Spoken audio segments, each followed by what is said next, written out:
और मैं तो शादी यार, अच्छा मैं मुझे समझ नहीं आ रहा मैं इसका अब क्या जवाब दूँ। शादी मुझे लगता है कि पता नहीं यार, आप लोग जो शादीशुदा हैं खुश हैं शादी करवा के? एक आध हाथ उठाए, बाकी सारी खामोशी रही है। शादी इंशाल्लाह हाँ करवा लेंगे शादी, मेरा शादी की तरफ है। असल में मुझे लगता है कि मुझे इसमें भी ऐसा लगता है कि शादी रिवायती वो जो एक बंधन है वैसा ना हो।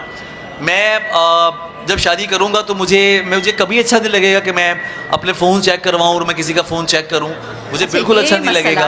असल मसला ये है कि फ़ोन चेक हाँ, मुझे लगता है कि शादी एक बहुत बड़ा बंधन है, दोस्ती का ताल्लुक होना चाहिए उसके अंदर सबसे पहले। तो शादी एक अगर दोस्ती के बंधन के साथ है तो वो बहुत अच्छी है। एक दूसरे को जानना, एक दूसरे को समझना। अगर शक करना है कहाँ से आ रहे हो, किधर जा रहे हो, भाई प्लीज़ थोड़ा सा, मतलब एक बंदा इस आवाज़ से डिस्टर्ब हो जाएगा तो अंदाज़ा करें शादी कितना मुश्किल काम है उसके लिए।